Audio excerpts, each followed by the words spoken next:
He had expressed concern for his own safety, and he's in a room where there are tools that were ultimately used to put him in the hospital and threaten the rest of the staff and youth on campus. I guess why were more JCOs not assigned to that scenario when it sounds like the warning signs were there? Well, that's something, you know, youth are in his classroom every day. Every day youth have been in his classroom, and you know, do you see any ethical concerns over that? No. No, I did. The money was not tied to anything. The money. We don't let students leave early. Well, you did, and that's, I guess, what I'm trying to get at. Who made that call to do that to a student who clearly needs the time, perhaps more than her counterparts? I can't answer who made that call last year. All right. So if you can get in there, this was the first leak. This is not, I've had 2 leaks since I've been here. Okay. Or everything that's falling out, everything is falling out from under the mobile home. On September 23rd, a woman who asked to be called Miss Richards gave us a tour of the mobile home she's renting on Santa Circle in South Congaree. At every turn, there was a new problem. Oh, yeah, sure enough, it's already started. Yeah, because it's leaking from my thing. Anytime I run it, it leaks. So this is what she did. She put a piece of wood over it one time, put sand over it. So this is your septic tank? Yes.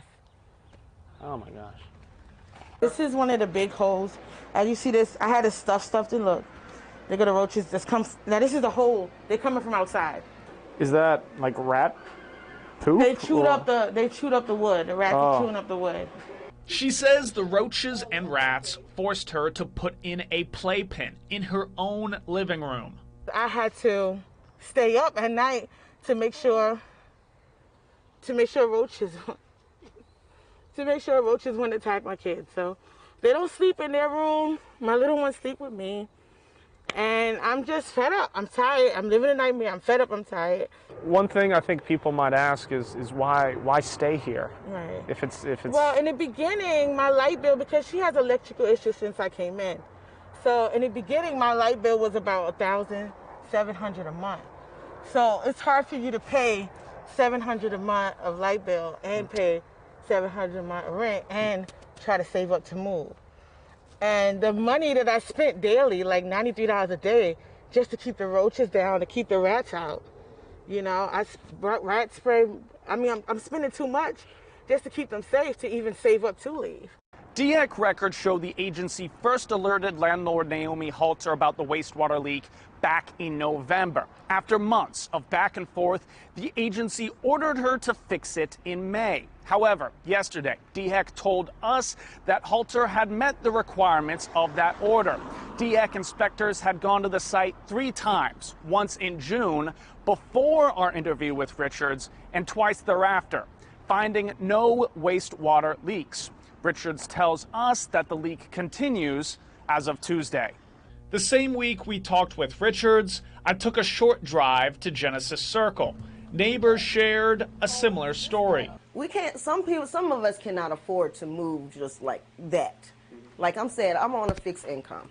Neighbors showed me more holes in the floor and even a burst water pipe. This video was filmed in September. DHEC reports first notifying Halter about the leak in March. The agency reported to WIS this week the situation has been corrected. The tenant won't get to enjoy the repairs. Halter evicted her in September over missing rent. An email from the Federal Rental Assistance Program SE Stay Plus shows it told Halter the money was coming in August, but the eviction proceeded. South Carolina's Residential Landlord and Tenant Act requires a landlord to keep the premises in a fit and habitable condition. Richards has taken Halter to court, and a magistrate ordered Halter to make repairs in June. A follow-up hearing was scheduled for earlier in October. She attempted to hold Halter accountable here at the Oak Grove Magistrate's office. The goal was to have Halter held in contempt of court. That hearing was continued. Attempts to arrange an interview with Halter and her attorney for this story were unsuccessful. No one is in the office. office at the present time. Please leave a message, name, and number. I sat down with South Congaree's chief of police, its mayor, and its part-time code enforcer. They say code enforcement has become a recent priority for the department. Was code enforcement being done to the top tier to where it's at now? Absolutely not. Was there certain things that were addressed? It was, and those things would be on a complaint basis. Councils change, mayors change, people change, and we're going to follow the lead of our leaders. And this mayor has said that she wants to clean up the town, and that's what we're going to do. The special called council meeting will come to order. In the last month, the town council debated and approved a 6-month contract with the company to be the town's building inspector and assist with code enforcement as requested.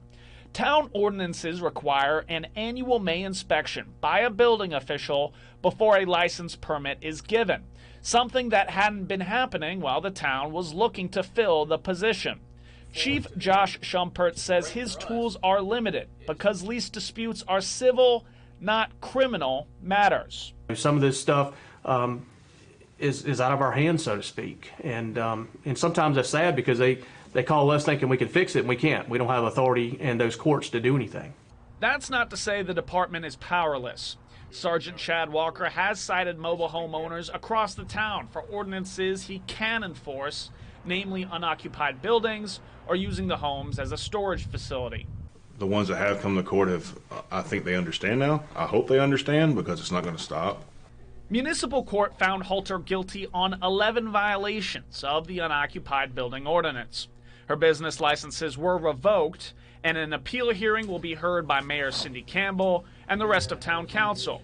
Without directly addressing Halter, the mayor discussed mobile homes in the town. I think about human rights issues and the fact that these families have rights, and the fact that we have children that don't speak up for themselves. I mean, I'm a grandma, I know. These children need somebody to fight for them. It's unclear how the council will vote. In September 2021, Bone was recorded by former investigator Dexter Handy while driving from Lugoff to Columbia. At various times throughout the video, Bone speaks about former Kershaw County Sheriff's Deputy Jonathan Goldsmith's alleged assault, arrest, and the civil lawsuit which followed. This is Goldsmith's body camera footage from that incident. I didn't do anything. Get your feet in the car. Come on now, stop. For real, please, sir. Slide in there. Please, sir. Now. I didn't do anything.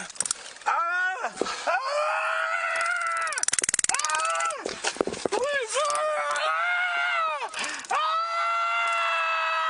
Attorneys Brett Perry and Robert Butcher filed a civil suit over the Sims incident, and it settled for $1.5 million on behalf of Sims. In the civil case, they researched Goldsmith's and Bone's history. Bone references this in his conversation with Handy. Brett Perry's pushing this lawsuit. He's digging into anything and everything he can and going all into the past. He's digging through my email account and cell phones accounts and just looking for any little thing to tie me to Goldsmith. For Sheriff Lee Bone to see me as some sort of nemesis, to see me as the problem, then I wear that like a badge of honor. That means I'm doing my job. I'm holding his agency accountable. The attorneys found Bone hired Goldsmith to the sheriff's office in 2019, despite recommending de-escalation training for him while they worked together at the Camden Police Department in 2018. Goldsmith was responsible for more than a third of all of Camden PD's uses of force in 2018 through that July. A scheduled de-escalation training review was never completed. And the fact that I hired him knowing the number of use of forces he had at Camden, I hired him anyway at Kershaw. Should have known, but well, use of force and excessive force is two different things. I would never tell a deputy that I expect you to do whatever you can to make sure you don't hurt this person resisting arrest. I'm not going to do that. You do whatever you got to do to make sure you don't get hurt and anybody from the public gets hurt, and you're able to detain and put this person in custody. That is what you need to do. Yes, minimum amounts that you need to do, but how do you question what is a minimum amount? As a leader, what he should be doing is gathering his leadership and saying, where did we fail?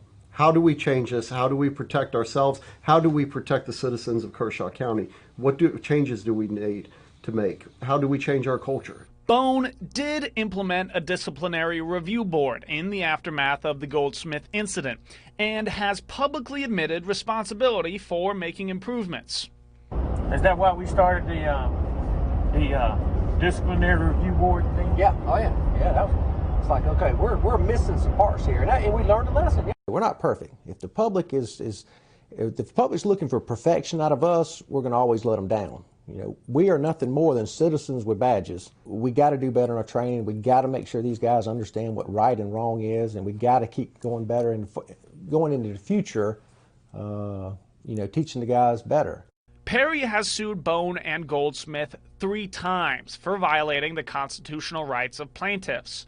Bone shared frustrations with concerns over constitutional rights. And in their opinion, the anti-police opinions, well, y'all signed up for it. Nobody made y'all do that job. Okay, look, if we're not doing it, who will?